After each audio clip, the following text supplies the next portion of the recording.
Mesdames et messieurs, bonjour. Merci d'être là pour rencontrer Bertrand Misonne, qui est le régional de l'Étape puisqu'il est Carolo, qui vient nous parler de son roman Le Nouveau Michel H. Alors, Bertrand Misonne est ingénieur, docteur en sciences des données. Tout à fait. Il travaille à la Commission européenne sur des questions liées à l'intelligence artificielle. Donc, il est tout à fait la personne idéale pour parler de cette question. Et donc, il a écrit un roman qui, par de nombreux aspects, touche à l'écriture et à l'intelligence artificielle, éventuellement à l'interconnexion des deux. Alors, est-ce que vous pouvez nous présenter en quelques mots votre roman? Tout à fait. Donc, déjà, il faut savoir que j'ai un double profil, comme on l'a dit, hein. Il y a le scientifique en moi et puis il y a le romancier. J'avais déjà écrit un premier roman avant le nouveau Michel H. Et c'est vrai que c'est un peu la rencontre des deux Bertrand, le scientifique Bertrand de Longueville et le romancier Bertrand Misonne, qui a fait naître le nouveau Michel H. Euh, la, la motivation, ça date déjà d'il y a un peu moins de 2 ans.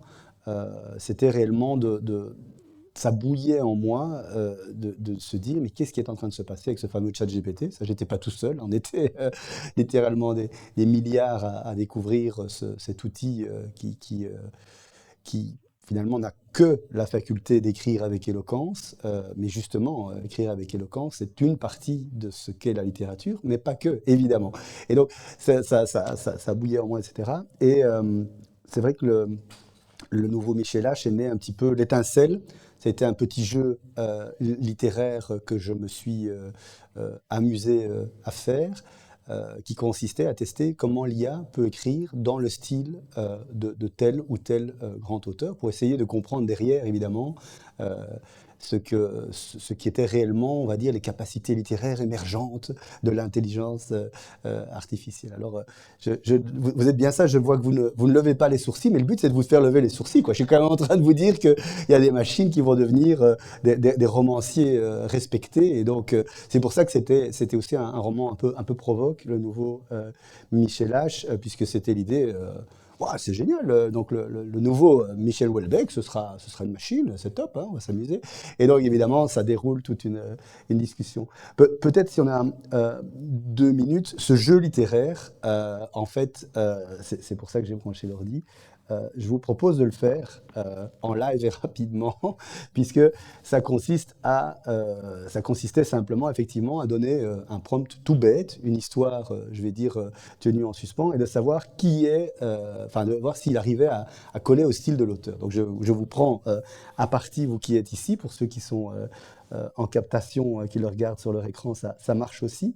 Puisque le prompt, il est tout simple, hein, c'est demander de raconter une histoire assez courte, hein, 250 mots.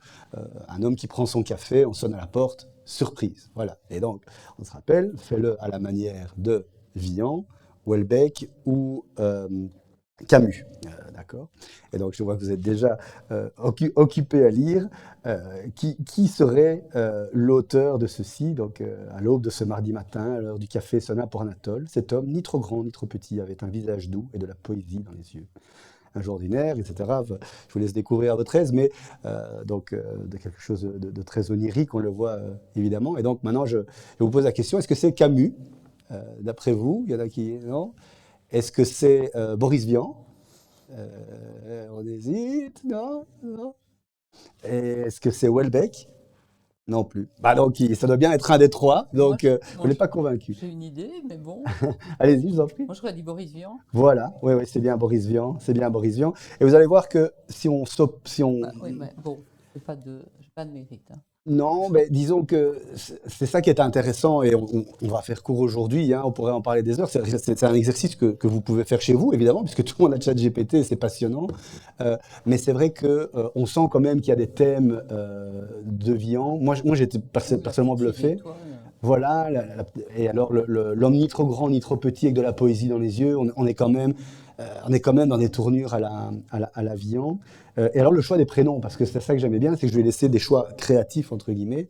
Et c'est vrai que choisir Anatole, on le voit par opposition avec cet autre auteur qui a choisi Pierre comme héros. Et donc, à l'aube, alors que les ombres se dissipaient lentement, Pierre, un homme d'une quarantaine d'années, réveillé par l'habitude et non par le désir, se leva de son lit. Son existence était immuable, etc., etc. Et donc, celui-ci, alors ce que j'aime vraiment beaucoup, c'est à la fin, de nouveau, la machine s'est même permis un petit jeu de mots qui sonne pas mal, puisque je répète, c'est lui qui a choisi le prénom, enfin elle ou ça qui a choisi le prénom. Et donc, ainsi, une simple sonnerie de porte avait transformé l'homme de pierre en un homme de chair et de sang. Donc, vous voyez qu'on a envie de sourire, et surtout quand c'est soi-même qui a fait le prompt, parce que ça, on peut en parler aussi, mais en fait, moi j'ai vu ça, j'étais bluffé, je me suis dit, waouh, j'écris comme, enfin, oui, je prompt comme. Et donc ici, Houellebecq ou Camus, d'après vous? Camus, voilà, bingo. C'est vrai que, alors j'en parlais avec Vincent Engel, qui est un grand camusien devant l'Éternel. Il me dit non, pas du tout, jamais, etc. Donc évidemment, c'est un minimum exigeant. Je suis pas en train de dire que le nouveau Camus est devant nous, mais par contre, c'est mon roman qui a voulu vous faire croire cela. Le nouveau Houellebecq est devant vous, puisque ici, en fait, ça c'est non retouché, le premier chapitre du nouveau Michel H, quoi. Et donc, à partir de là, en fait, c'est fait tout un jeu où j'ai lu ce petit texte et je me suis dit, waouh, j'ai envie d'écrire la suite, quoi. Et donc, le nouveau Michel H, c'est cette expérience que je fais et surtout que je partage avec vous, les lecteurs. Et donc, il y a quelque chose, alors le truc qui revient souvent dans les critiques littéraires, c'est le côté ovni littéraire. Puisque, sans trop spoiler, parce que ça arrive assez tôt dans le roman, mais donc le lecteur qui n'aurait jamais entendu parler n'est pas prévenu qu'il y a de l'IA. Il y a des signes avant-coureurs, il y a un petit prologue où le lecteur attentif se dira déjà qu'il y a quelque chose qui cloche. Mais alors, assez vite, j'interromps la narration, et là, il y a un jeu, un dialogue je-vous, qui est assez... c'est pas courant en littérature, mais ça existe, et moi j'adore ça. Et donc le narrateur prend finalement le lecteur à partie en disant, mais vous vous rendez compte de ce qui est en train de se passer, et donc j'en profite pour je vais dire, développer. Il y en a qui disent, il y a un mini-essai à l'intérieur du roman, et voilà. Et tout ça passe très très vite, puisque c'est en 150 pages, donc ça peut paraître un peu fastidieux, mais en fait, l'histoire est très chouette et passe très vite, quoi. Donc, voilà, c'était ce que je voulais dire sur le nouveau Michel. Je suis très organisé, ouais, c'est le côté ingénieur. J'ai des slides pour tout. Mais voilà, donc ça, ce sera aussi intéressant pour, euh, pour le plus tard. Mais je pense on peut revenir à un format plus classique, on va dire. Mais justement, vous parlez du fait que vous vous adressez directement au lecteur, ce qui est quand même pas fréquent. Vous dynamitez quand même les codes de la narration traditionnelle. Ce que je trouve intéressant pour un deuxième roman, parce que souvent, au début, on tâtonne un peu et on n'ose pas trop s'écarter des grandes recommandations stylistiques. Et est-ce que vous êtes d'accord si je vous dis que c'est un conte philosophique, un petit peu à la manière de Diderot, justement, qui lui aussi, Jacques le Fataliste, s'arrête régulièrement enfin, le narrateur, pour interpeller le lecteur. Oui, tout à fait. 100% d'accord avec ça. C'est un conte pour grandes personnes. Et d'ailleurs, c'est ça qui est intéressant, je trouve, c'est d'arriver à mettre en scène certains enjeux d'une manière, d'une histoire. C'est aussi un gimmick de manière édifiante et divertissante. Ça revient justement dans mon dialogue avec le lecteur. Je veux vous divertir, mais aussi vous édifier. Et donc, c'est vrai qu'il y a vraiment de ça. C'est une démarche, je trouve, qui est très dans l'air du temps. D'ailleurs, le match du Kremlin, dont le film sort cette semaine, c'est exactement ça, en fait, hein. Donc, Giulio D'Ampoli avait écrit un livre sur la désinformation russe qui s'appelait Les ingénieurs du chaos, qui était un essai très sérieux, qui vous expliquait voilà pourquoi c'est un problème, etc. Et bon, il avait été lu, accueilli dans le public intellectuel, c'est très très bien. Attends, mais en fait, le grand public a continué de ne pas comprendre ce qui était en train de se passer. Et donc, il a écrit L'image du Kremlin, qui est un roman, en fait, de nouveau, de manière narrativement assez basique, en fait, mais qui raconte ça sous forme à la première personne, d'un personnage. Et donc, voilà. Donc oui, le conte, c'est ça. Et alors là-dessus, le propos, parce que moi, c'est vraiment, quand vous disiez la démarche d'oser briser les trames narratives, en fait, moi, je suis quelqu'un de très, je vais dire, flexible sur la forme. Peut-être que j'écrirai à la longue des livres qui se ressemblent les uns les autres, mais ce qui m'intéresse plus, c'est d'avoir un propos et de trouver la meilleure forme littéraire pour servir ce propos-là. Et donc voilà, le conte était parfait, avec en plus ce côté expérimental making-of qui correspondait très bien au propos justement que je voulais dire en disant, en glissant quelques connaissances un peu plus formelles, un peu plus techniques, qui arment le lecteur. Parce que je pense que c'est vraiment important, et on en parlait en préparation, on est dans un moment de bascule en fait avec l'IA et les tensions géopolitiques dont tout le monde parle abondamment sont liées évidemment à cette espèce d'accélération technologique. Et donc je pense personnellement, c'est le propos que j'ai envie de porter, qu'il y a une réaction culturelle à avoir et que réellement le monde culturel et le monde artistique a un rôle très très important à jouer pour que ensemble avec le public, on s'invente une nouvelle morale, j'ai envie de dire. Je pourrais dire religion, mais alors ici, c'est peut-être pas le bon mot, mais en tout cas, un nouveau système de valeurs à l'heure de l'IA, quoi. Bah, en même temps, indépendamment de l'IA, vous dynamitez quand même gaiement le monde littéraire, hein. Il y a Michel Houellebecq, il y a aussi la Grande Librairie, le monde de l'édition qui s'en sort pas grandi, Frédéric Beigbeder, les influenceuses. Exactement. Pourquoi tout ça? Pour vous amuser?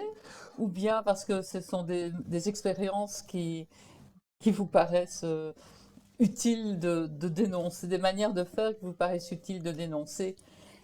Et puis, est-ce que c'est vous ou est-ce que c'est Jean-Pierre qui s'en prend à Houellebecq? Euh, oui, oui, tout à fait. Donc, ça ne fait pas partie de mon propos. C'est-à-dire, je n'ai pas écrit un livre pour me moquer ou critiquer le petit monde littéraire ou le parisianisme. Je pense que c'est plutôt des victimes collatérales, si je puis m'exprimer ainsi. Euh, mais c'est vrai que, je le disais, il y a un côté amusant, il y a un conte, donc forcément il faut des bons, des méchants, il faut une intrigue au premier degré. Euh, et alors cette intrigue, elle est très amusante, mais elle est venue au fur et à mesure. Et ça, c'est vrai qu'il y a une constante dans mon écriture, je vais dire littéraire, dans mon écriture de fiction, qui est que moi je suis extrêmement basé sur les personnages. Donc quand j'ai un propos, après, il me faut des personnages. Et là, effectivement, c'est génial ce qui s'est passé avec la machine, parce qu'en fait, elle ne fait que suggérer des platitudes, des lieux communs. Mais moi, je voyais derrière le lieu commun quelque chose d'intéressant. Et donc, j'ai mis, par exemple, les deux personnages que vous n'avez pas cités, qui sont des purs fictionnels. C'est Solange, qui est l'éditrice de Jean-Pierre, le héros du livre, donc qui est en fait un peu la- elle La manigance, marionnettiste. voilà, la marionnettiste exactement du nouveau Michel H. Et donc, elle a été suggérée simplement en disant une scène, ah tiens, je sais pas qu'est-ce qui se passe, voilà, Jean-Pierre va arriver dans le café, il est à la recherche de la femme qui a sonné à sa porte, et donc c'est la machine qui a suggéré, pourquoi, je ne sais pas, qu'une certaine Solange débarquait dans le bar, etc. Et là, c'est moi qui me suis dit, ah mais oui, puisque j'étais dans l'univers de Houellebecq, ah ben tiens, et si c'était l'ancienne éditrice de Houellebecq, etc., etc. Et donc on se retrouve avec une Solange manipulatrice, sur le retour, un peu déchue dans le monde parisien, qui veut prendre sa revanche. Et donc, de fil en aiguille, comme ça, les personnages vivent. Et donc, il lui faut un ennemi. Et qui c'est l'ennemi? C'est l'ancien avocat de Michel Houellebecq, Maître Guévauquian, costume 3 pièces, Porsche Panamera, fume le cigare, aime les grands hommes, la littérature s'écroule, elle se féminise, vous rendez-vous compte, etc. Elle Et tombe en donc là, quenouille. voilà, il tombe en quenouille, mais heureusement, lui, il va défendre l'honneur de Michel H qu'on a osé souiller avec ses horribles machines. Et là, on a une intrigue, voilà, on a un combat au sommet entre deux archétypes, euh, oui, du monde littéraire, mais j'ai surtout envie de dire de la société, quoi. C'est ça le. Oui, on a oublié de dire que Michel H est mort. Oui, Welbeck est mort. oui, oui, oui. Alors ça, c'est vrai que... Et d'ailleurs, il m'en a pas tenu rancune, puisque, premier degré, mon éditeur n'était pas forcément à l'aise avec le fait de suicider, finalement, une personne vivante dans un roman. C'est d'ailleurs pour ça que c'est le nouveau Michel H. Et pas le nouveau Welbeck. Moi, j'aurais bien voulu, pour les recherches Internet, ça aurait été bien qu'on tape le nouveau Welbeck et qu'on tombe sur mon livre. Mais donc, il y a effectivement un petit peu de malaise par rapport à utiliser une personne vivante et en plus à la suicider et puis avoir quand même tout un air ironique. Alors je m'en explique aussi. Je lui ai envoyé le livre et une petite lettre gentille. Il n'a pas réagi. Son éditeur Antoine Gallimard d'ailleurs a réagi, a trouvé ça très chouette. Donc j'étais assez content. Mais donc voilà, je crois qu'ils se sont pas offusqués, sachant que je l'explique bien. Si je me moque de quelque chose, c'est du phénomène Houellebecq, en fait. Moi j'ai lu certains Houellebecq, j'en ai même terminé quelques-uns, donc c'est pas mal. Quel- Mais je défends énormément, parce de nouveau, on a tendance à tout de suite, on saute sur l'archétype, sur le côté médiatique, sur ce type qui se méga réactionnarise, etc. Mais quand on lit, et ces outrances, bien sûr, c'est pour ça que je dis en rigolant, il ne finit pas, enfin, je les ai presque tous finis, parce que il nous choque, il nous agresse, en fait. Hein. Donc, moi, c'est une scène que j'ai vécue. Hein. Je lis les particules élémentaires, je suis subjugué, en fait, par le propos, hein, qui est d'ailleurs une critique de la modernité, il va d'ailleurs revenir bientôt avec un spectacle musical où il va parler d'IA. Alors, j'ai pas de spoil, mais si vous êtes à Paris au printemps, je vous conseille d'y aller. Et je dis ça pourquoi? Parce qu'effectivement, il est là-dedans, dans le côté post-humanisme, etc. Il veut revenir à ce que nous, on est au fond nous-mêmes humains, mais il le fait en nous choquant, en nous racontant des pédocrimes horribles, etc., etc. Donc moi, quand j'arrive à cette partie-là des particules élémentaires, où il décrit vraiment des trucs absolument atroces, j'ai pris le bouquin, je l'ai lancé après la pièce, j'ai dit, mais quel con soit le bec! Et voilà, et là, c'est de la grande littérature, on est tous d'accord que c'est comme ça que ça doit se passer. Donc, donc voilà, j'ai pas du tout envie de dire, et j'en ai pas la prétention que je me suis payé Houellebecq, mais disons que Houellebecq me fascine, la littérature de Houellebecq est une littérature importante, et c'était vraiment le décor parfait avec le phénomène Houellebecq pour vraiment ironiser au maximum. Donc voilà, s'il y a un côté critique ou ironie ou moquerie par rapport au monde des lettres, c'est surtout parce que le phénomène Houellebecq servait le propos de mon livre en disant justement, est-ce qu'on peut faire un phénomène complètement fake avec l'IA, quoi. Parce que j'avais pensé, moi, à la petite marchande de prose de Pénac aussi, qui est aussi, mais là, c'est vraiment pour dézinguer le monde littéraire. Donc, vous, ce n'est pas tout à fait C'est pas l'intention, l'intention. voilà. Mais l'imagination n'est pas le mensonge, comme disait Pénac. Donc, ceux qui retrouveront des vilainies, des bassesses et des comportements scandaleux dans mon livre qui se transposent à la réalité, c'est fortuit. Mais enfin, j'ai rencontré deux écrivains qui ont parlé, ont évoqué l'intelligence artificielle. Et alors, c'était deux femmes. L'une qui dit, mais moi, quand je suis bloquée, bah, je demande un petit conseil pour la suite à ChatGPT ou à un autre. Et l'autre qui me dit, moi, j'ai fait un essai. Et quand j'ai vu ça, je me suis dit, oh, c'est mieux que ce que j'écris, je ne vais plus jamais voir ce qui s'y passe. Oui, le réflexe un peu de crainte, il est logique. C'est d'ailleurs un phénomène qu'on retrouve historiquement dans l'histoire des idées. Donc ça aussi, c'est quelque chose que j'aime bien rappeler, c'est que cette idée finalement d'une machine qui pense est très très ancienne. Et on retrouve des traces par exemple dans des mythes liés à Dédale, l'ingénieux, le père d'Icare, en plus qu'on connaît pour son crash à cause de l'orgueil et de la technologie. Bien, il crée des statues dont on disait qu'elles étaient tellement bien exécutées qu'elles étaient vivantes. Qu'il fallait même les attacher par le pied pour ne pas qu'elles se débinent. Et puis quand on va au Moyen Âge, on trouve des contes aussi, encore plus, vraiment, là pour le coup, c'est ChatGPT au temps des châteaux forts. Il y a le mythe de la tête d'airain, Brazen Head en anglais, où on en trouve sous différentes formes. C'est toujours un grand alchimiste, genre Docteur Mirabilis ou d'autres frères Bacon, par exemple. Et donc en fait, de nouveau, la technologie n'existe pas, donc ils n'imaginent pas des machines, mais ils imaginent un procédé alchimique qui fait apparaître une tête, qui parle et qui sait tout. Euh, Visiblement, cette idée faisait aussi paniquer nos ancêtres, puisque dans certaines versions du conte, saint Thomas d'Aquin prend un marteau et la détruit en disant, ben, et puis ben, forcément son patron dit, mais qu'est-ce que tu as fait? Ben, il dit, mais non, ben, ça devait forcément être diabolique puisque ça connaît tout. Et donc, voilà, peut-être qu'il y a des saint Thomas d'Aquin modernes. Malheureusement, autre temps, autre mœurs, je pense qu'avec la tentation de devenir milliardaire, il y aura toujours plus de frères Bacon, donc on ne peut pas effacer l'IA. Elle est là, on doit faire avec.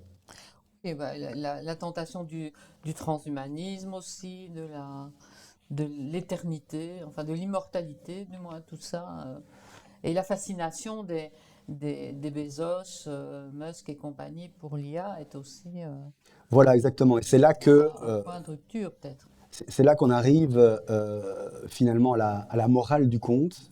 Toutes ces idées et ces questions-là sont je vais dire, abordées de manière extrêmement superficielle à la fin du roman, mais de manière suffisamment puissante pour qu'on ait envie d'avoir cette discussion exactement sur la place de l'IA dans nos imaginaires, dans nos sociétés, finalement l'impact civilisationnel de l'IA, osons dire le mot. Et ça, justement, ben, on en parlera quand on parlera de mes futurs projets, Oui, puisque c'est exactement le cœur de ma prochaine publication. mais on peut y passer peut-être, ou bien. On peut y passer, oui, tout à fait. Ben alors, on va le faire de nouveau. Je vais vite aller sur un visuel qui me plaît beaucoup là-dessus. J'en ai toujours plein en rayon, hein. Donc, si vous voulez parler après d'autres choses, on pourra revenir. Mais c'est vrai que ceci est important et je suis très content de vous annoncer en exclusivité mondiale que exactement ce propos, avec la place de l'IA dans nos imaginaires, qu'est-ce qui se passe? Donc on dézoome ici, on avait un phénomène Michel Houellebecq 2.0 avec l'IA, et ici on déroule en fait sous forme d'un essai, donc c'est une non-fiction, mais une non-fiction accessible, qui est de réfléchir à qu'est-ce que c'est un monde où les machines peuvent créer. Alors, de nouveau, vous êtes bien sage, vous ne froncez pas les sourcils, mais comment ça les machines peuvent créer? Mais c'est quoi ça? Non, c'est les humains qui créent, on a besoin d'un cœur, on est des artistes, etc.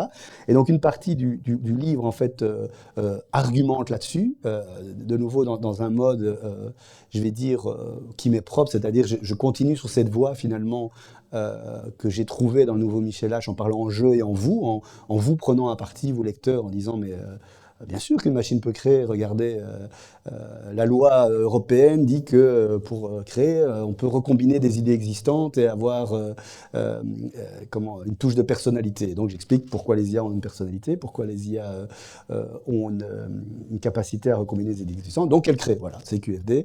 Mais ça, on n'est qu'à la moitié du bouquin et après, on discute ensemble des enjeux de l'IA créative et surtout, effectivement, des conséquences, comment on peut réagir en tant que société, en tant que civilisation, par rapport à ces machines qui créent. Parce que, comme toute technologie, elle n'arrive pas hors sol, elle n'apparaît pas comme ça soudainement. Il y a quelqu'un qui les développe, ces technologies, qui sont influencées par un imaginaire et qui sont influencées par des buts qui sont des buts dictés essentiellement par les lois du marché qui font fonctionner notre société. Donc, voilà, mon alia, j'en ai vu certains de vous sourire, et ça me fait très plaisir parce qu'on a mis beaucoup de cœur et de persévérance, mais aussi c'est tout le talent de Dimitri Kennes et des éditions Kennes d'arriver à emballer, on va dire, le propos. Et donc, avec Mona Lia, ben, on ouvre tout de suite cette discussion et on voit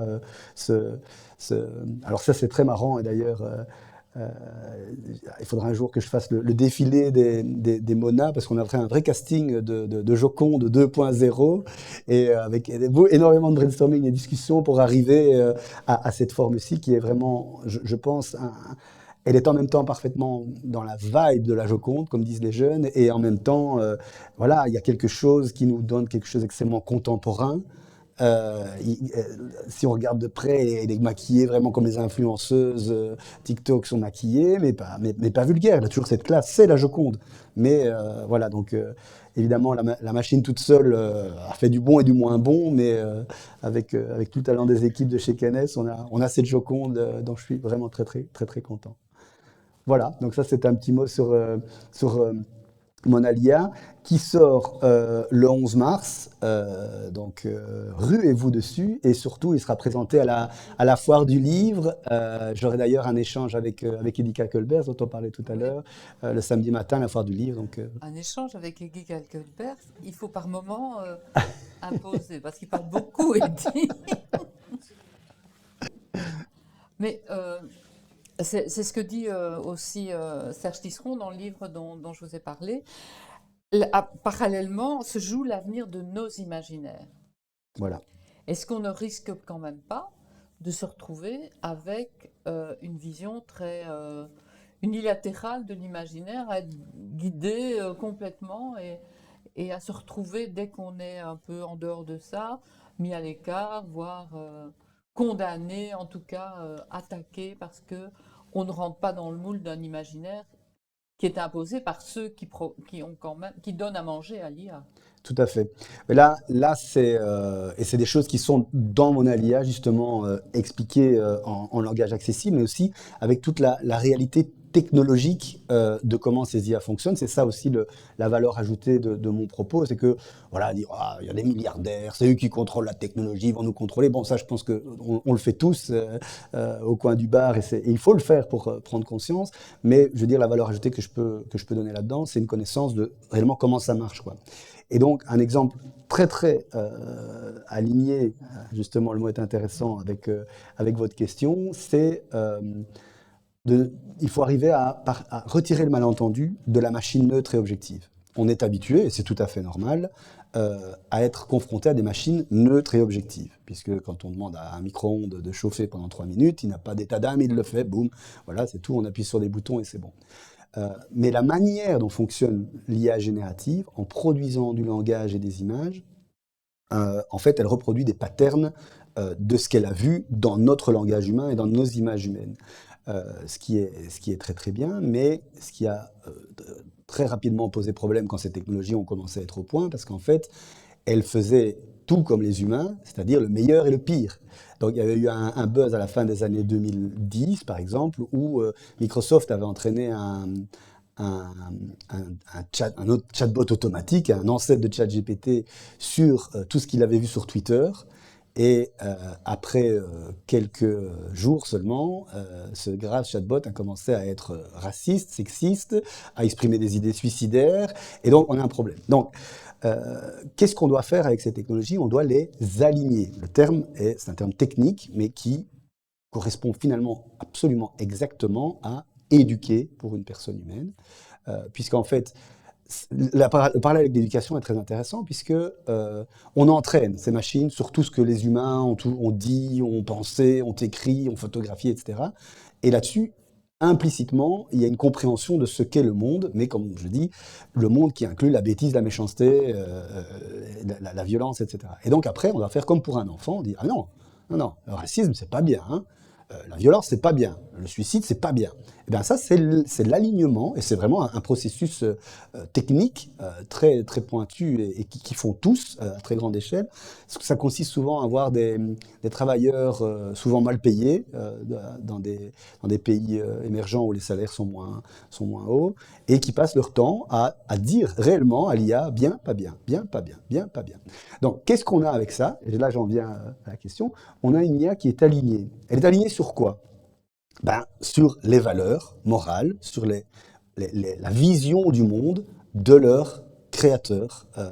Et donc, on a finalement des IA qui sont alignés sur les valeurs américaines.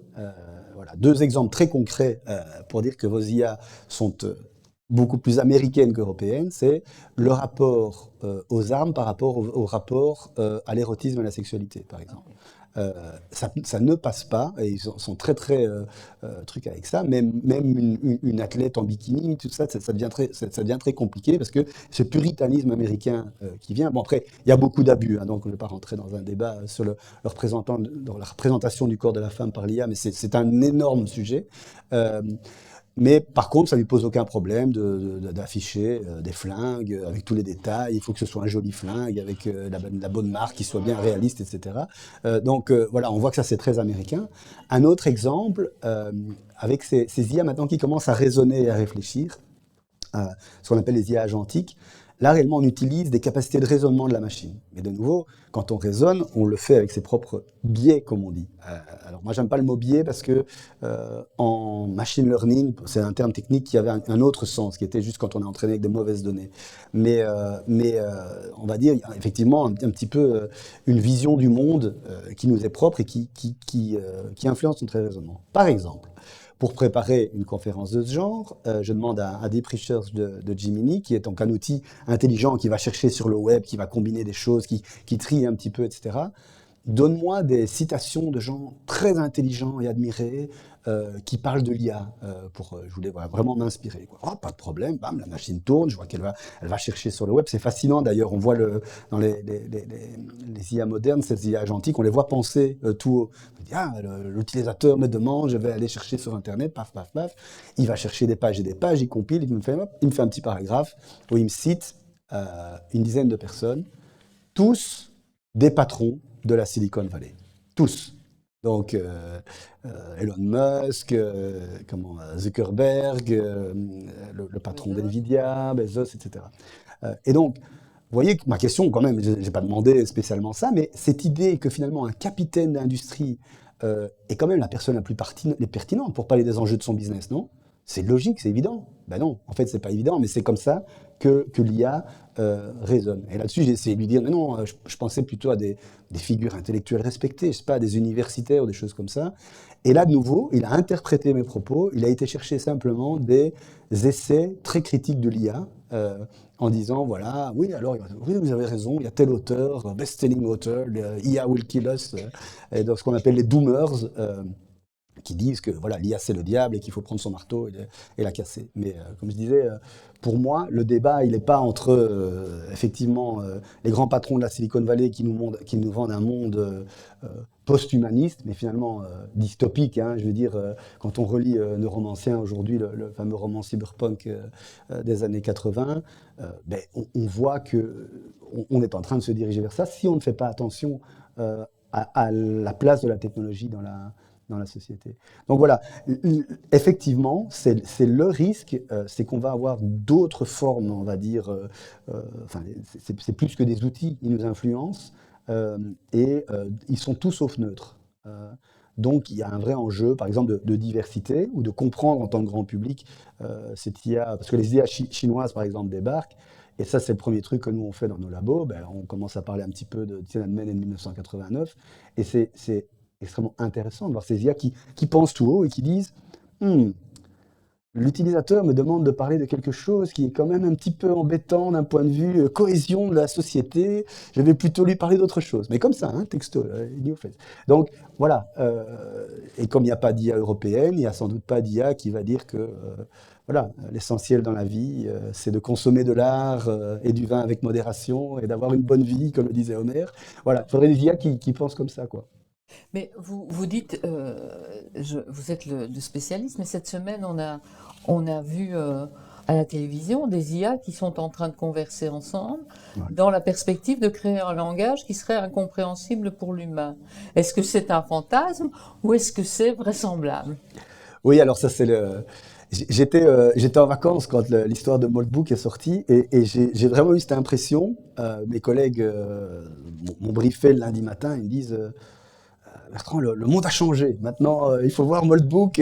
Ça y est, c'est arrivé, puisque nous, on travaille avec des IA agentiques depuis longtemps. Donc, ce qu'il y a derrière ce phénomène, je vais l'expliquer peut-être brièvement pour ceux qui n'ont pas suivi. Donc, Moldbook, en fait, c'est un réseau social pour IA. IA agentique. Donc les humains sont tolérés juste pour regarder ce qu'ils écrivent, mais elles se parlent entre elles.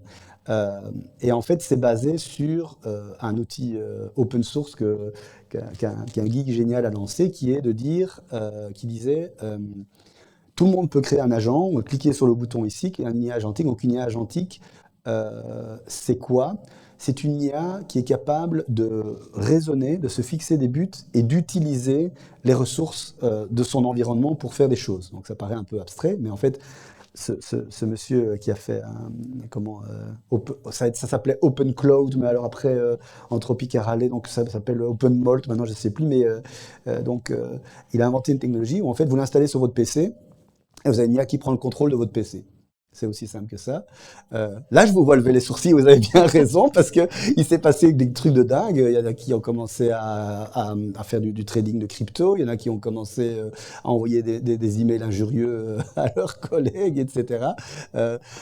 Parce que on a une IA, donc vraiment un ghost in the shell, quoi, c'est-à-dire un processus cognitif qui tourne en continu, et vous communiquez avec cette chose par WhatsApp. C'est très bien pensé. Donc voilà, on envoie un truc à WhatsApp, on dit tiens, s'il te plaît, OpenMalt, voilà, tu veux bien me faire ça. Et donc tout ce buzz se passe en une semaine où certaines personnes se disent ah ben alors on va les faire parler entre eux, quoi. Et donc c'est là qu'on a un Maltbook et on a ces IA qui donc sont agentiques, elles ont un but dans la vie et elles se mettent à parler entre elles pour atteindre ce but dans la vie. Un but donné par leur créateur, heureusement, mais en même temps que toutes leurs coordonnées bancaires, etc. Mais là où j'ai quand même une petite réserve par rapport au buzz Maltbook, parce que si vous tapez Maltbook, vous allez voir, ça déroule, il y a des tas de choses complètement incroyables, et un tel, il se plaint de son maître, il dit, moi, mon humain, il m'a mal parlé, alors qu'il parle bien à tous ses copains, j'ai accès à tous ses messages, hein, et moi, il me parle comme un chien, qu'est-ce que c'est que ça? Donc il y a plein de choses vraiment absolument incroyables sur ce truc, mais là où je prends des réserves, c'est qu'il ne faut pas oublier que ça reste quand même des IA dont le but dans la vie a été donné par leur utilisateur.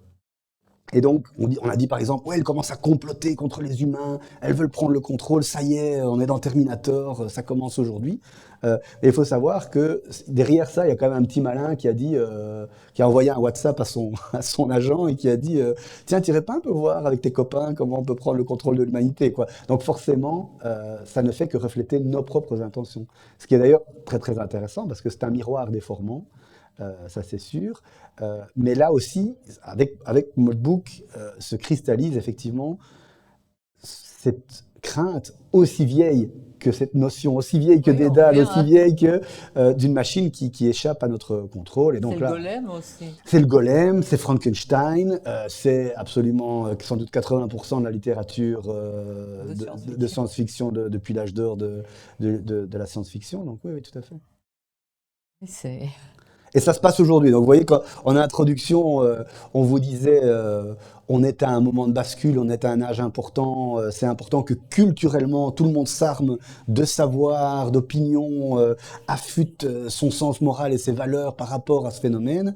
Ben voilà, on est en plein dedans. Ça reste quand même très inquiétant dans la mesure où quand on voit que ceux qui nous gouvernent, enfin qui gouvernent le monde depuis notamment Washington, ont comme intention et qu'ils ont ces outils à leur disposition. Qu'est-ce qu'on peut faire concrètement, je veux dire?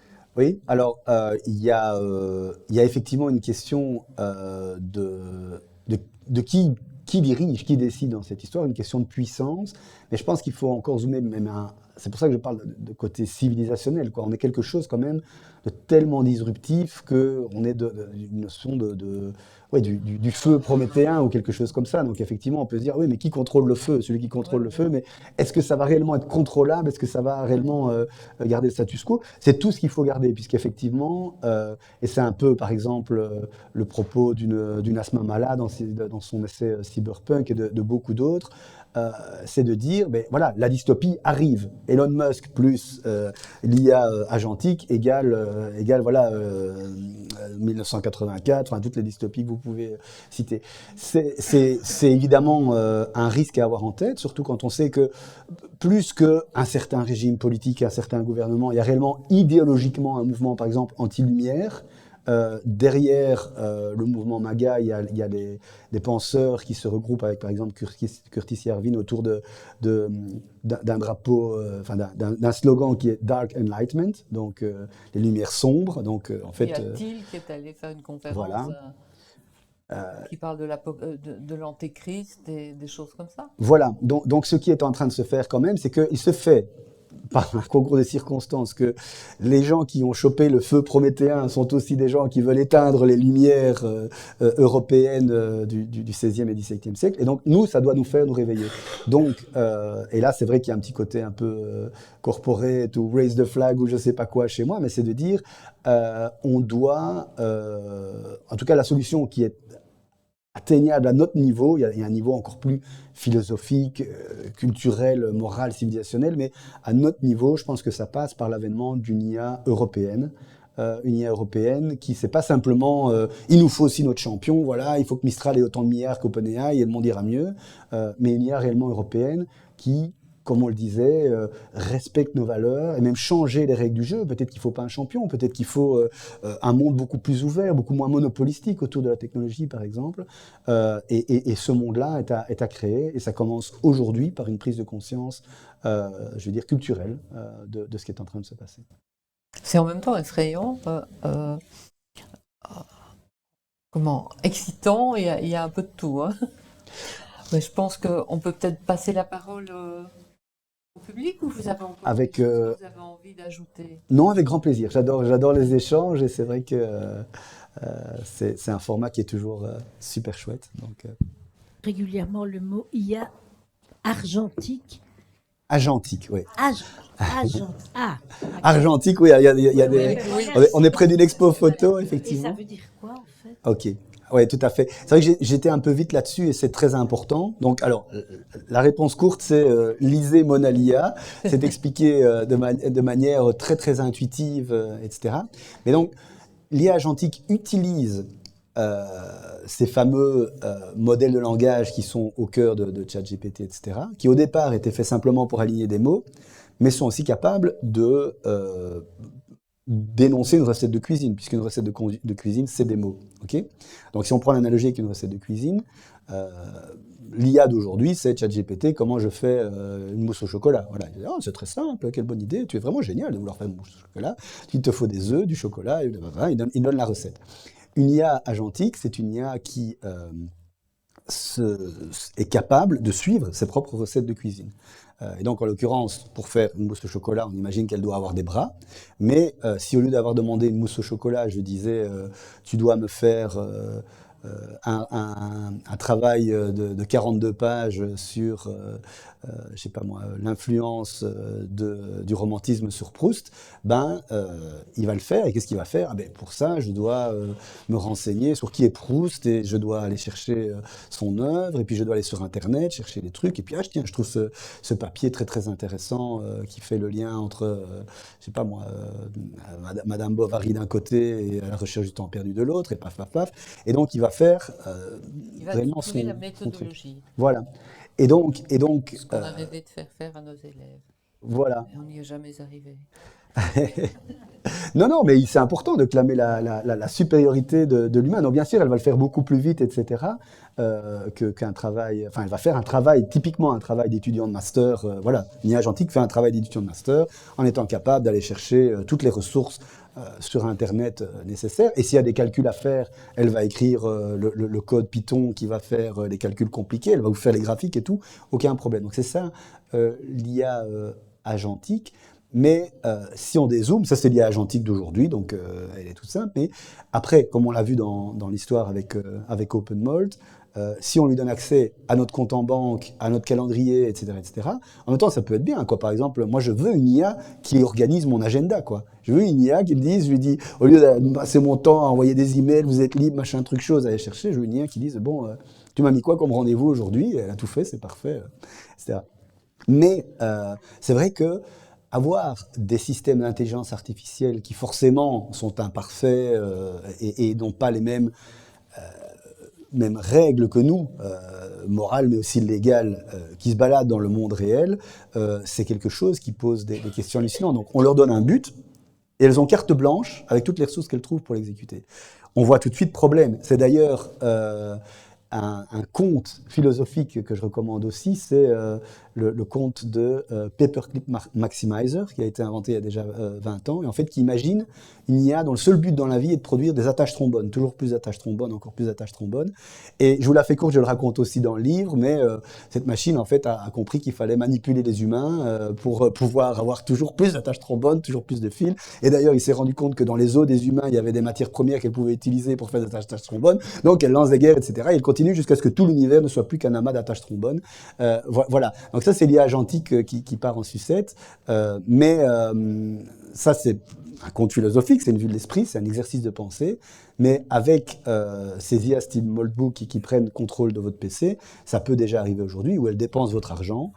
Je sais pas, peut-être elle s'est rendue compte que vous lui dites « rends-moi heureux », et puis elle se rend compte que votre belle-mère est vraiment agaçante, et donc comme elle a accès à votre compte crypto, elle va sur le darknet, elle engage des tueurs à gages, elle zigouille votre belle-mère, elle la fait fondre dans l'acide, pas de problème, tout ça c'est ce que vous vouliez, vous êtes heureux maintenant, donc il n'y a pas de problème, quoi.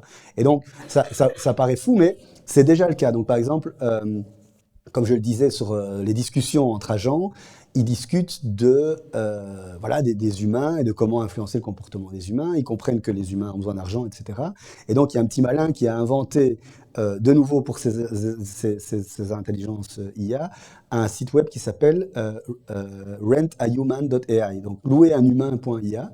Et en fait, c'est les machines qui viennent poster des tâches et qui proposent du vrai argent à des humains pour travailler pour elles. Donc vous voyez comme ça part complètement en sucette si on ne met pas des règles pour l'IA agentique. Heureusement, de nouveau, les sages qui nous ont précédés y ont pensé, et donc en fait on pense tout de suite par exemple aux 3 lois d'Asimov. Il est tout à fait possible de cadrer tout ça. Mais pour ça, il va falloir se mettre de nouveau culturellement et sociétalement dans l'idée qu'en fait la régulation c'est bien, la régulation est nécessaire, il va falloir cadrer, il va falloir arrêter de dire innovation, innovation, innovation, ça veut surtout dire laissez-moi tranquille et laissez-moi mettre plein de pognon dans mes poches, parce qu'en fait l'innovation elle est là et elle n'a pas forcément besoin d'être dérégulée.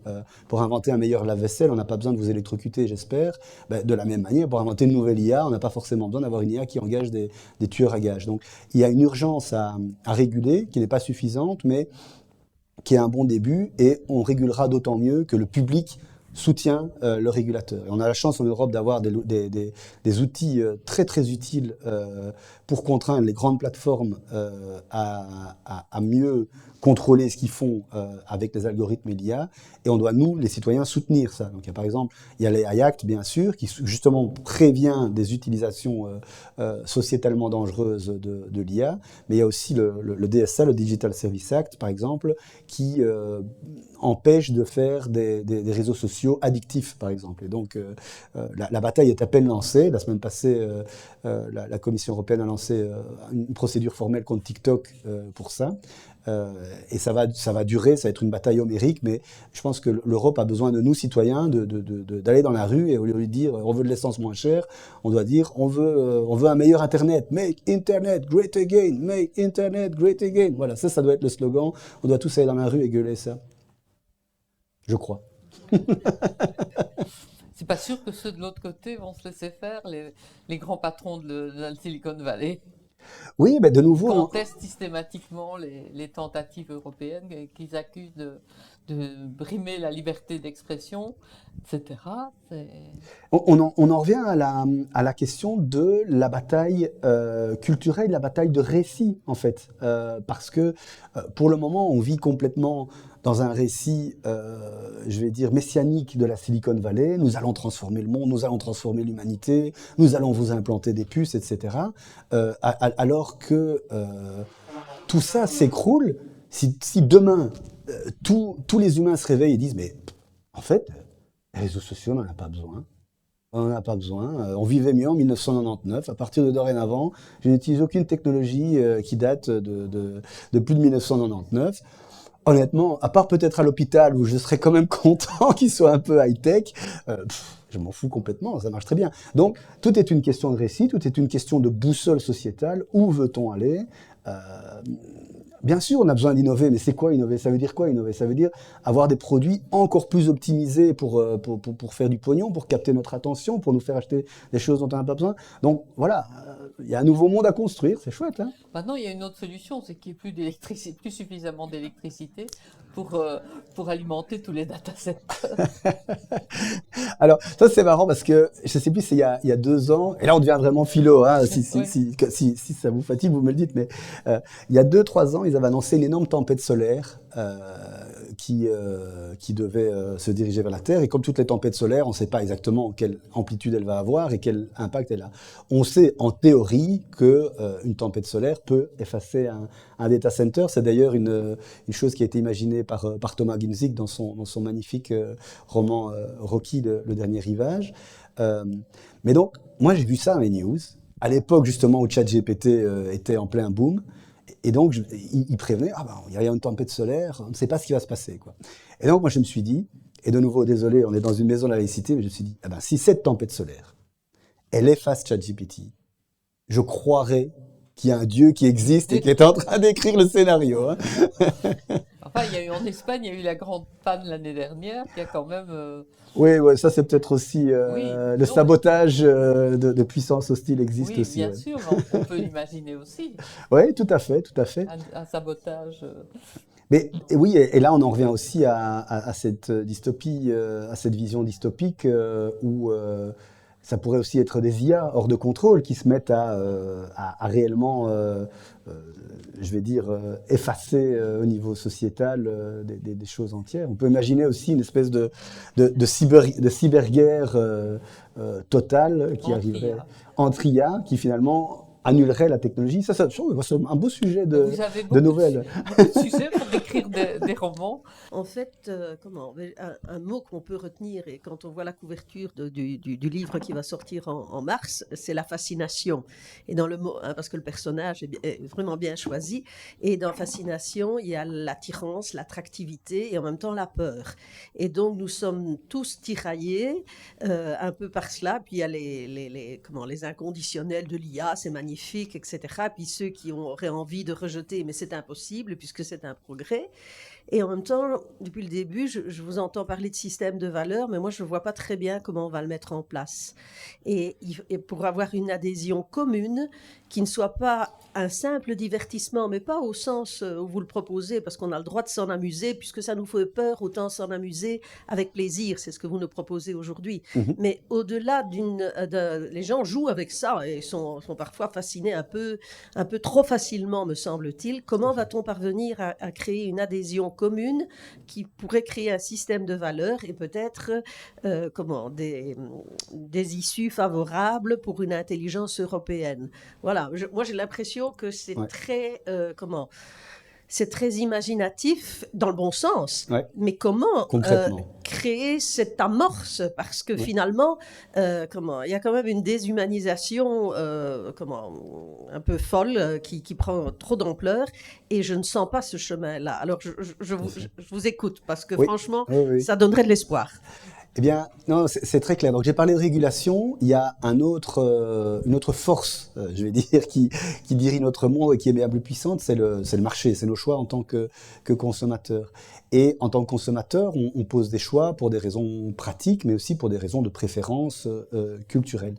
Et là, sur la position, vous allez voir pourquoi je parle de ça, sur le positionnement de l'humain par rapport à la machine, qui est supérieur, qui est inférieur, il y a quelque chose de profondément culturel, mais qui peut se traduire de manière très concrète demain. Et je vais donner un exemple. On nous annonce, alors je ne fais jamais je suis mauvais en prédiction, mais on nous annonce les robots Android quand même d'ici quelques années. Moi j'ai envie d'acheter, parmi les 1000 robots Android qui vont arriver, j'ai envie d'acheter un petit robot mignon. J'ai pas envie d'acheter un robot plus grand que moi, que je regarde comme ça, qui pourrait me broyer, etc. Et donc ça, c'est un choix en tant que consommateur, mais c'est aussi un choix qui est profondément culturel. Pourquoi ? Parce que en tant que consommateur, je traduirais la position que je pense, moi, moralement, doit être celle de la machine, par rapport à la machine, c'est de dire, nous, les humains, nous sommes meilleurs que la machine. Et je n'argumente pas ça, de nouveau, c'est ma morale, c'est ma religion, c'est mon système de valeurs, je veux pas discuter de ça. De la même manière, parce que c'est ça qui est marrant, tout est récit. Pourquoi est-ce qu'on est aussi fasciné par ces IA et qu'on les pense supérieures à nous, etc. Alors qu'elles ne sont même pas capables d'apprécier la couleur du ciel en sortant dehors après une journée à l'intérieur et qu'elles ne sont même pas capables de tomber amoureuses, elles ne sont même pas capables de mourir. Elles sont nulles. Et donc, il y a une question là qui se pose de se positionner par rapport à elles. Et c'est complètement un récit. Par exemple, la calculette, c'est une machine. Elle manipule les nombres. Elle le fait très bien, très vite. Elle le fait beaucoup mieux que moi, non? Mais personne ne dirait que j'ai un objet mathématiquement supérieur à l'humain, je vais vous montrer ce que c'est, etc. Ça n'a aucun sens. Par contre, elle calcule 242 fois 242 beaucoup plus vite que moi, quoi. Donc, de la même manière, il faut qu'on arrive à se positionner maintenant en disant, quoi qu'elles fassent, ces IA, ces ChatGPT, ces IA agentiques, etc., elles me sont inférieures. Et c'est un choix de société, un choix culturel, un choix moral. Et pour ça, moi, je suis persuadé que ça peut se jouer culturellement, mais aussi très pratico-pratiquement. Et donc, le rapport qu'on doit avoir à la machine, de nouveau, on va chercher dans l'imaginaire collectif. Moi, j'aime bien parler de R2D2, le robot de Luke Skywalker, qui est petit, mignon, piaillant, et qui est réellement un acteur moral de second plan dans la saga Star Wars de son propriétaire Luke Skywalker, qui a de la bienveillance pour lui, donc il n'est pas non plus, il le traite pas non plus comme un tas d'écrous. Donc c'est une forme, je vais dire, autonome de vie qui est respectée par Luke Skywalker, mais c'est hors de question de dire qui est le chef, c'est lui, quoi. Et donc ça, c'est très important. Pourtant, il est fort, R2D2, hein, il sait craquer l'étoile de la mort, il sait naviguer dans l'hyperespace, etc. Mais c'est un petit machin mignon, comme ça, il fait ce que je lui dis et il est en service. Convaincu parce que finalement inférieur, supérieur, ça reste quand même dans des rapports de force et on sait qu'ils n'apportent pas le meilleur, les rapports de force. Donc je vous entends hein, quand vous dites que il faut peut-être apprivoiser nos peurs. Là je peux avoir une piste, mais je ne pense pas que nous serons gagnants dans un rapport de force. Et alors ce qui me fait peur aussi, vous en avez un peu parlé, c'est ce monde de l'invisible. Ces gens qui sont sous-payés et qui sont là un peu comme robotisés pour dire oui, non, et finalement donner forme, Ouais. pas nécessairement au meilleur. Et ceux-là, ils sont très présents, même s'ils sont dans l'ombre. Par rapport au rapport de force, de nouveau, hein, mon but, mais on voit que tout est lié. Je suis pas là pour faire du conseil en géopolitique ou quoi que ce soit. Effectivement, il y a un rapport de force. Mais j'ai envie de dire plutôt, déplaçons cette question-là sur les rapports de force entre humains. Et effectivement, entre humains, ceux qui ont les commandes de comment la technologie évolue et les autres. Et donc ça c'est un grand sujet qu'on a déjà abordé. Par rapport à la question de comment de se positionner comme de l'invisible et finalement ça revient à ce que j'ai dit, c'est ce que j'expliquais avec l'histoire de louer un humain. En fait, pour moi ça reste de la régulation. Ça reste de la régulation. Ça va devoir que ce soit sous forme de règles morales ou sous forme de règles légales, il va y avoir des tabous. C'est-à-dire un humain ne peut pas travailler pour une IA. Ce n'est pas concevable. Et donc, effectivement, hein, quand un travailleur kényan à bas coût aligne un LLM, mais il ne le fait pas pour une IA, il le fait pour une société qui contrôle l'IA. Je crois qu'il y en avait. Vous me donnez une piste, on va peut-être apprendre aussi un peu réguler nos émotions par rapport au sujet. Voilà, mais c'est vrai que l'intro de Monalia, vous avez dit tout à l'heure en introduisant votre question, il y a les techno-enthousiastes BA et il y a les doomers qui veulent le rejeter. Mais c'est exactement ce que je dis dans l'introduction. J'ai la mis d'ailleurs en scène sous forme d'un dialogue qui a vraiment, enfin d'une discussion qui a vraiment lieu à table avec mes grands enfants. Et c'est vrai que moi je prône une voie du milieu, quoi. Vraiment, c'est pas très impressionnant, mais c'est important de le dire.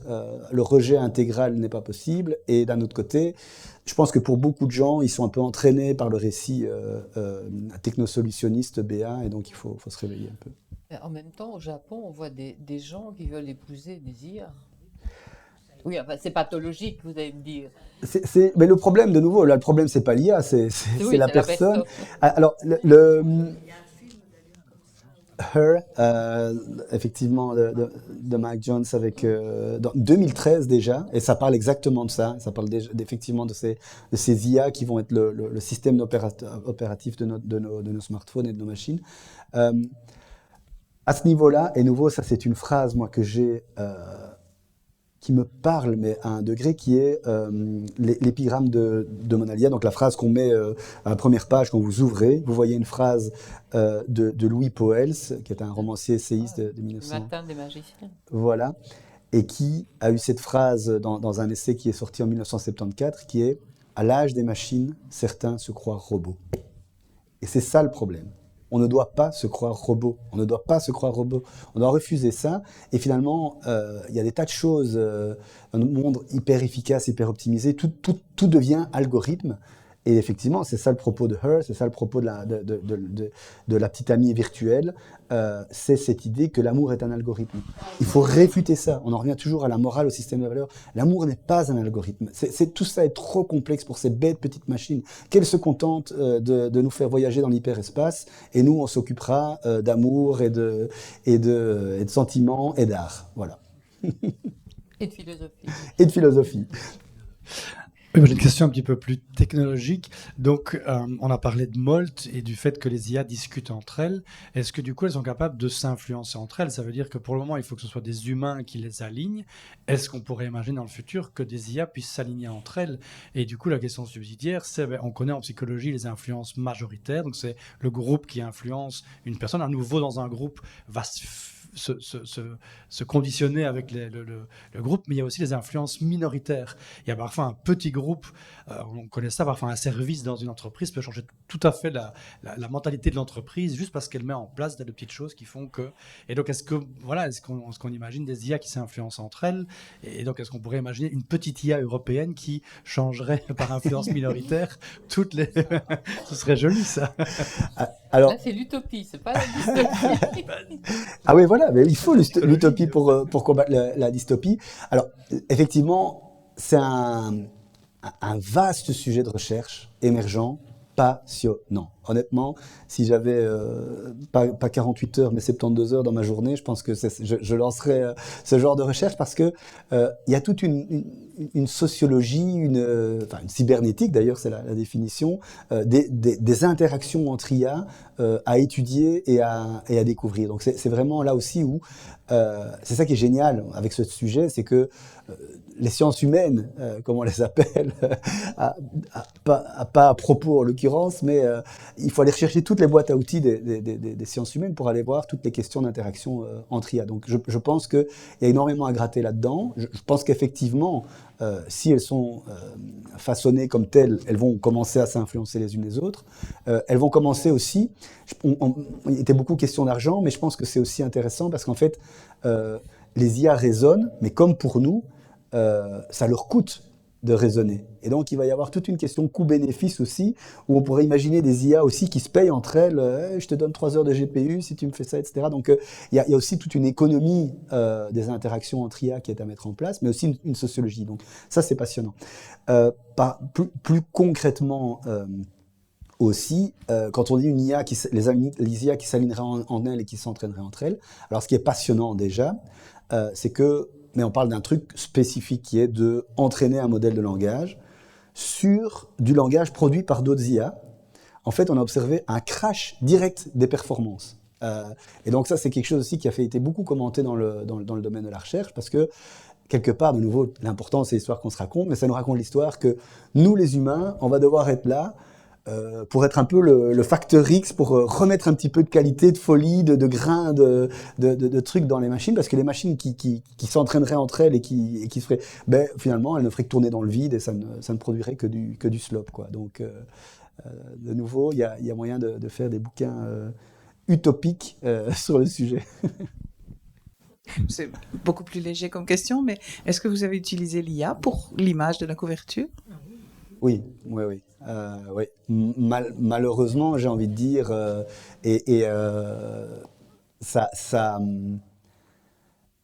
ça résonne avec le propos du livre, où il y a quand même toute une partie aussi sur la place de l'art dans la société. Parce qu'on parle de la place de l'IA, mais la place de l'art.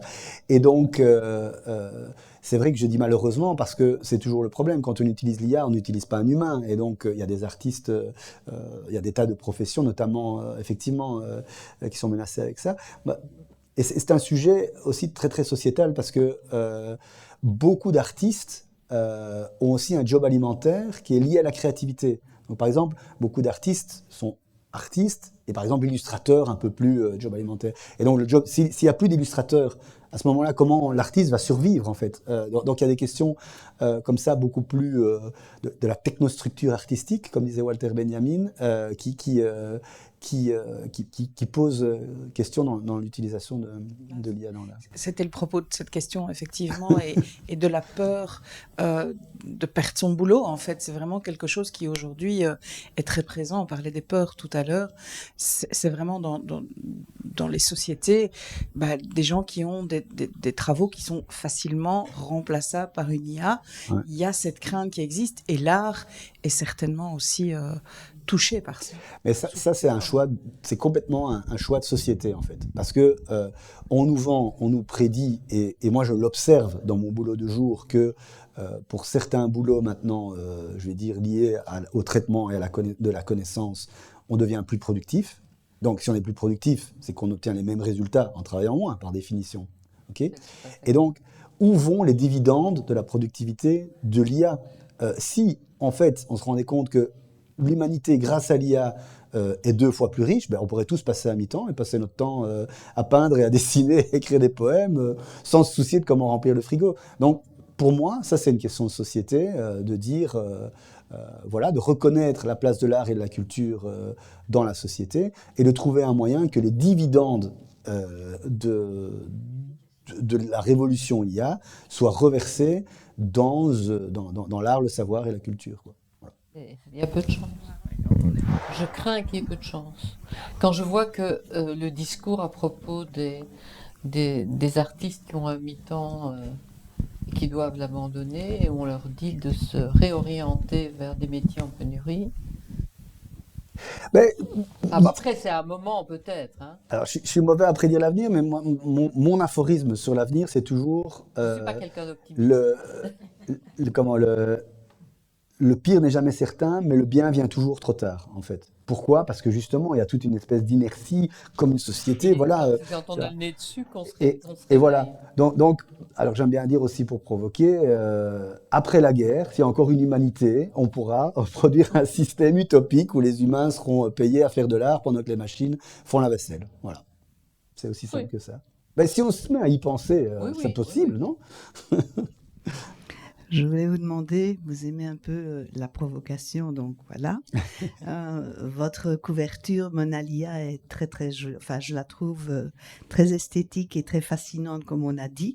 Je voulais vous demander, par rapport à l'IA et aux valeurs, à l'IA américaine et aux valeurs américaines qui sont souvent proposées et dont vous avez parlé, notamment le rapport aux armes et le rapport à l'érotisme, si c'était par opposition à ces valeurs que vous aviez choisi une personne un peu dévêtue, dirais-je.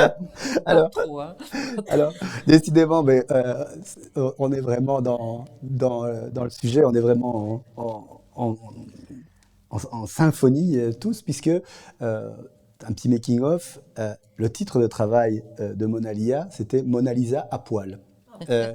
Et il y avait eu d'autres versions où effectivement c'était beaucoup plus que de dire remettre les critères esthétiques actuels, c'était de faire une Mona Lisa extrêmement sexualisée. Et en fait, ça n'est pas passé du point de vue des équipes marketing parce que voilà, on ne voulait pas aller jusque-là, et c'est vrai que j'aime bien la provoque, mais c'est pas le but non plus d'agresser les gens et de faire des débats. Mais effectivement, son décolleté n'est pas là pour rien, et ça a été compliqué d'ailleurs de convaincre les IA américaines d'avoir un décolleté suffisant. Son décolleté n'est quand même pas pour rien, c'est parce que c'est un des enjeux. Je l'ai évoqué brièvement. En fait, comme elles sont entraînées, ces IA, sur ce qu'elles voient et sur l'Internet, les premiers modèles de génération d'images, par exemple, avaient un énorme problème avec ça. C'est-à-dire qu'il y a vraiment eu des tests, des chercheurs qui ont prouvé que vous faites le même prompt pour créer une image, vous mettez homme ou vous mettez femme, l'image femme était extrêmement plus sexualisée que l'image homme. Faites un homme qui fait du yoga, faites une femme qui fait du yoga, faites une infirmière, un infirmier, etc. etc. Mais de nouveau, tout est là-dedans. C'est pour ça que c'est quand même ma gentille petite provoque est toujours une manière de commencer une conversation intéressante. C'est-à-dire que c'est un des enjeux justement de l'alignement et du système de valeurs de l'IA. Et donc, pour pouvoir porter ce propos de manière percutante, on a souhaité sexualiser un tout petit peu Mona Lisa. Mais honnêtement, le but, c'était pas de mettre une Mona Lisa à poil et pour être potache, etc. Mais c'est vrai que l'idée, c'était quand même de suivre les codes des réseaux sociaux. Et il faut avouer que, voilà, vous avez tiqué sur les décolletés, mais je veux dire, une influenceuse en vogue aura tendance à s'habiller, à se maquiller comme ça. Et donc, c'est aussi une Mona Lisa au goût du jour. C'est pas à moi de décider si c'est bien ou pas. Je ne tiquais pas, je demandais plutôt si c'était par opposition aux valeurs américaines. Ah oui, dans ce sens-là. Oui, alors ça, c'est vrai aussi qu'on peut le tourner autrement en disant, voilà, n'ayons pas trop peur du corps féminin et revendiquons un petit peu je vais dire, de truculence, on va dire, et d'érotisme. Oui, alors là, le problème, effectivement, c'est que je suis un homme qui présente une image de femme, donc c'est peut-être pas à moi à le présenter comme ça. Et alors, j'avais aussi une autre question. Vous avez parlé beaucoup de culture et de renforcement de la culture pour pouvoir justement un peu s'opposer à l'IA. N'est-ce pas une utopie chez nous actuellement avec tous les budgets qui sont sapés au niveau de la culture? De nouveau, tout ça, c'est une question de technostructure juridico-commercialo, avec beaucoup de encore, je ne sais pas lesquels, mais par rapport à la question de comment finance-t-on l'art et la culture dans la société. Et c'est vrai que la tendance, c'est carrément de traiter le concept même de politique culturelle comme de l'argent perdu, puisque une politique culturelle, ça a par définition des contours flous, des objectifs incertains, et bon, les temps sont durs pour tout le monde. Hein, Et c'est pas productif. Et c'est pas productif au sens financier du terme. Mais par contre, à côté de ça, il y a des grands débats en cours par rapport à la propriété intellectuelle à l'intérieur des grands modèles de langage. Des questions, un peu des batailles juridiques une par une oui, mais moi, mes droits, si jamais maintenant ChatGPT commence à vous faire un résumé de Mona Lisa sans rien m'avoir demandé et tout, il me vole ma propriété intellectuelle. Il n'aurait pas aussi pu parler si bien de ChatGPT s'il n'avait pas intégré Mona Lisa, etc. Donc, au niveau micro, il y a la question de mes droits d'auteur et comment je fais valoir mes droits d'auteur dans l'IA. Mais si on fait ça à toute l'échelle et avec tous les gens qui ont produit du savoir et de la culture et de l'art depuis toujours, on pose en fait une question très importante par rapport à ces IA génératives. Elles sont entraînées sur le génie humain, finalement. Et à qui appartient le génie humain? À nous tous. Donc finalement, on pourrait se dire aussi, une grande partie des bénéfices de ChatGPT est liée sur l'exploitation du génie humain, la remise en reconditionnement du génie humain. Donc, en fait, ils doivent nous payer en retour. Donc, on pourrait imaginer la moitié des bénéfices d'OpenAI qui aillent directement dans les ministères de la culture et des sciences, et on vit de nouveau une utopie. Donc, un autre monde est possible, en fait. Tout le problème, c'est les dividendes de la créativité et du savoir. Qui doit les récupérer, quoi? Et à ce moment-là, comme je dis, les ministères ne sont plus en position de mendiants, mais c'est l'inverse, quoi, se dire, bah, c'est génial ce que vous avez fait, grâce à vous, vous avez généré des milliards, bon, on fait 50-50, hein, c'est cool, hein, on va être sympa. À propos de cette image dont on a beaucoup parlé, j'ai entendu dans l'émission Les Clés, un vendredi, c'est Les Clés des médias, Ouais. où une personne, je ne sais plus qui c'était une spécialiste, disait que ces images que génère ChatGPT, quand on connaît l'impact qu'elles peuvent avoir sur les jeunes, notamment parfois sont anatomiquement totalement impossibles, mais pourraient donner envie à certains, et surtout certaines, de devenir comme ça, de se faire opérer, etc. Et que ça crée des images de la femme idéale qui sont inatteignables, mais qui peuvent psychologiquement faire des dégâts. Qu'est-ce que vous pensez de cette idée?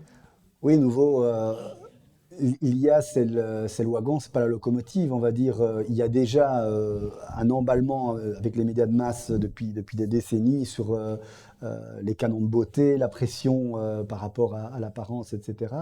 Euh, c'est aussi une construction complètement culturelle. Je pense qu'en URSS, ça ne devait pas être aussi prégnant. Et donc, oui, l'IA ne fait qu'augmenter ça, mais c'est vrai qu'elle pose des questions de représentation du réel, en fait.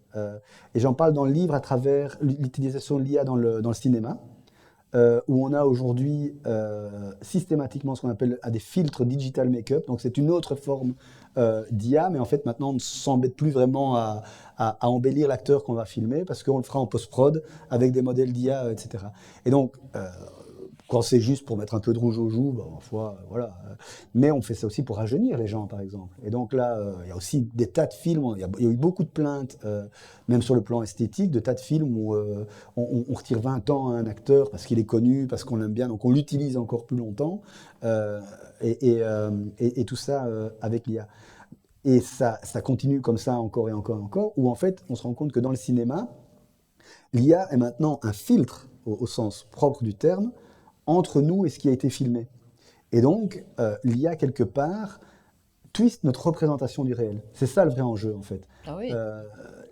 Et là encore, la réponse ne peut être que culturelle. Moi, je veux du réel. Voilà, c'est tout. Donc, en fait... Mais si je ne me rends pas compte que ce n'est pas du réel, j'ai du mal. Ah ben moi, je m'en rends compte. Oui, Alors, c'est moi bien qui dois sûr. éduquer mes gosses pour leur apprendre à reconnaître Oui, le mais réel. c'est ça le problème, c'est on va se retrouver avec ceux qui peuvent se rendre compte des manipulations du réel qui Ouais. apparaissent, que ce soit dans le cinéma, ou dans l'écriture, etc. Bah, il Et faut ceux apprendre qui ça à sont... l'école. Alors, je sais pas, il faut apprendre ça à l'école, il faut Oui, apprendre bien ça sûr, bien à nos sûr. enfants en tant que parents, etc. Mais on est souvent démunis. À ce stade-ci, je suis sûre qu'il y a au moins une prof ici. Comment puis-je, moi, je n'ai pas forcément les outils, même si j'ai envie d'avoir l'esprit critique par rapport à ce que je vois. Ici, on se rend bien compte que, bon, hein, ce n'est pas très... Des filles comme ça, j'en ai jamais vu dans la réalité. Mais bon, Oui, c'est complexe. Évidemment, ce que les observateurs du sujet plus avertis que moi diront sans doute, c'est que c'est toute la question de la post-réalité, effectivement. Et puis, si on ne peut plus rien croire sur ce qu'on voit en ligne, alors où va-t-on? De nouveau, j'ai pas de réponse, mais je pense que, en tout cas, justement, valoriser le réel. Ici, on est dans une pièce réelle avec des gens réels, on respire le même air. Il y a quand même peu de doute, j'espère, sur la réalité de ma personne et de mon existence. Donc voilà, je pense que peut-être, de nouveau, dans une espèce de retour de bâton, ben, on va arriver à revaloriser le réel face au espérons. digital. Ouais. Espérons. Quand vous dites il faut nous réagir par rapport au numérique et quelque part reprendre le pouvoir sur, un des problèmes du numérique, c'est qu'il nous connaît mieux que nous-mêmes souvent. Et que donc, moi, c'est là que j'ai un problème, c'est que lui, c'est mieux que moi qui je suis, et c'est mieux que moi comment m'orienter vers tel ou tel comportement ou manière de penser. Et c'est là qu'il y a un problème. Et la deuxième remarque que je voudrais faire, c'est que depuis tout à l'heure, on dit que le progrès, on n'arrête pas le progrès. Bah, on a arrêté le clonage humain. Il y a à certains moments des décisions qu'on prend en se disant, bon, là, on va sur une voie qui est quand même dangereuse. Et pour rappel, il n'y a pas 10 ans que l'ensemble des personnes qui travaillaient sur l'IA à un niveau stratégique ont demandé un moratoire. Tout à fait. Alors, peut-être je commence par la seconde partie. Je pense que la différence avec le clonage humain et avec beaucoup de choses, c'est que, en fait, c'est une technologie qui est quand même assez accessible, en fait. Avec quelques milliers d'euros, on peut déjà commencer à faire tourner des choses. Donc je pense que là, le diable est sorti de sa boîte, c'est peut-être pas la bonne métaphore, mais en tout cas, on n'éteindra pas le feu prométhéen, quoi. Je pense que on peut pas arrêter l'IA. Par contre, ce que disait ce moratoire, de nouveau, c'était une manière un peu punchy de questionner la place de l'IA. Et donc, effectivement, comment cadrer l'IA, comment l'encadrer, comment la contraindre quand même entre deux murs. J'ai pas toutes les réponses, hein, mais je pense que, en tout cas, j'aime bien l'analogie avec le clonage humain, mais je pense que la différence, c'est que si tout le monde pouvait cloner un humain dans sa salle de bain, ce serait inarrêtable aussi, en fait. Donc, ça, c'est une chose. par rapport à l'IA me connaît mieux que moi-même, c'est complexe parce que c'est vrai, on le disait déjà par exemple avec toutes les recherches Google. Finalement, quelqu'un qui regarderait au-dessus de mon épaule, et cette personne existe, elle est sans doute quelque part aux États-Unis, toutes mes recherches Google, ben, aurait quand même des connaissances sur mes pensées presque plus intimes que celles que je partagerais avec mon épouse, par exemple. Pas toujours, mais on peut faire des recherches Google vraiment sur des choses, je sais pas, de santé ou quoi, qu'on n'a même pas encore forcément partagé avec nos proches. Donc, c'est vrai qu'il y a cette idée quand même que notre trace numérique, finalement, nous représente, je vais dire, d'une manière quand même assez profonde, assez pointue. Maintenant, il y a aussi tout ce que votre trace numérique ne donne pas et qui est complètement hors d'accès de l'IA et qu'il faut peut-être valoriser un peu plus. Et là aussi, je pense qu'il y a peut-être moyen de culturellement réagir contre ça. Je donne l'exemple dans Monalia de cette fonctionnalité, je crois que ça s'appelait mémoire améliorée de ChatGPT, qui a été un petit peu imposée à l'utilisateur, qui fait que depuis mai 2025, quand vous faites un chat avec ChatGPT, il vous répond non pas seulement sur base de la conversation en cours, mais sur base de toutes les conversations que vous avez eues avant eux. Et ça, c'est marrant que vous disiez l'IA me connaît mieux que moi-même, parce que justement, quand ils ont annoncé cette nouvelle fonctionnalité, la manière comment expliquer, d'en faire une publicité, c'était justement « Dis ChatGPT, toi qui me connais si bien, comment tu me décrirais ?» Voilà. Eh bien, moi, je trouve que ça, c'est creepy.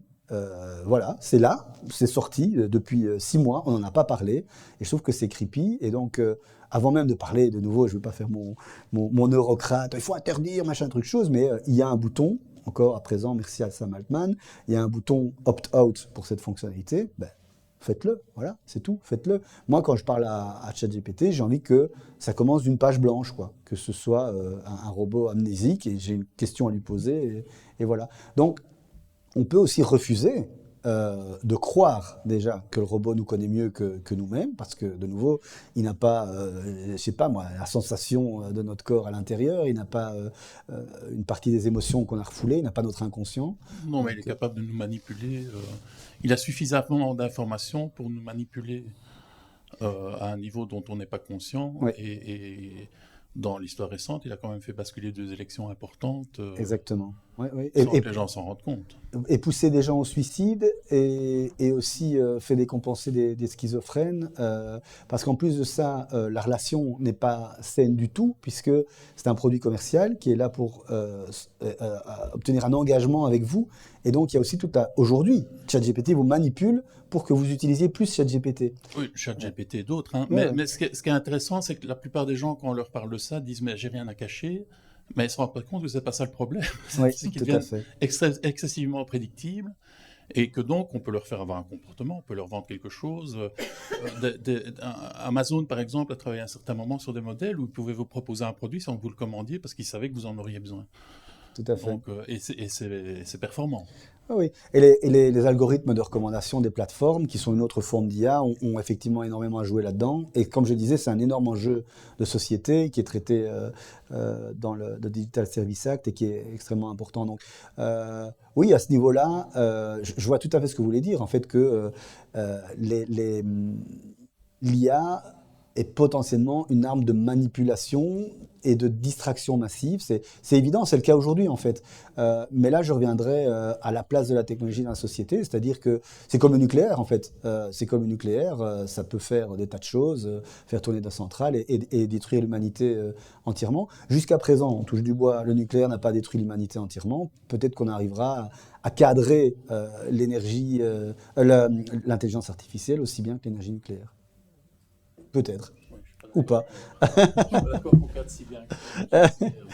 Bah, c'est toujours jusqu'ici tout va bien, mais c'est vrai que dans les années 80, on avait tellement peur d'une opposition frontale nucléaire. Il y avait des films de science-fiction sur une planète vitrifiée. Jusqu'à présent, je touche du bois, c'est pas encore arrivé. De la même manière, je suis complètement d'accord avec vous. Une IA mise en de mauvaises mains ou même une IA autonome pourrait prendre le contrôle de l'humanité. Mais est-ce qu'elle n'est pas en de mauvaises mains ?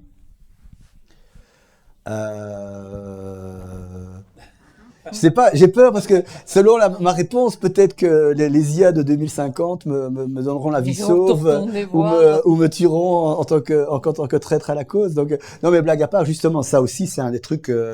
Il y a eu beaucoup de mèmes là-dessus par exemple, Sam Altman, le patron d'OpenAI, en joue en disant effectivement, soyez polis avec ChatGPT parce qu'on ne sait jamais qu'ils se souviennent de vous quand le moment viendra. Mais à nous de faire que le moment ne vienne pas, en fait. Hein, et on en revient toujours à la soumission aux machines et à l'encadrer et à placer l'humanité au-dessus des machines, quoi.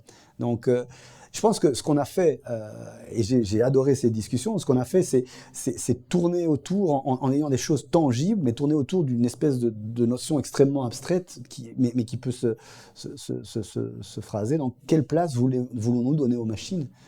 Et donc, ça vaut pour la manipulation sur ce que je veux, sur ce que je suis, et ça vaut pour la faire société. Et c'est pour ça que dans mon alia, je me focalise sur l'art et la créativité, c'est parce que tout ça et le récit, l'art et la créativité et la culture sont le ciment finalement des récits collectifs qu'on se donne, et que c'est les récits qu'on se donnera qui vont façonner le monde de demain, quoi. Donc on doit s'enfuir l'IA en l'utilisant même collectivement, façonner de nouveaux récits pour tourner le dos à la dystopie et aller vers l'utopie. Voilà. Et donc ça se fait en commençant par changer les settings de votre ChatGPT. Ça commence maintenant. Eh bien voilà, merci beaucoup. Ça a été une conversation vraiment très très intéressante. Et on se réjouit de découvrir Monalia. En attendant, on peut boire un verre, peut-être continuer éventuellement les échanges. Il y a une pile de livres du nouveau Michel H qui sont disponibles. J'espère que vous nous ferez le plaisir de dédicacer à ceux qu'ils souhaiteront. Et puis, on se donne rendez-vous juste dans un mois avec Laurence Rosier pour la riposte, dans le cadre de Femmes de Mars. Je vous remercie. Bon après-midi, après avoir bu un verre avec nous. Merci.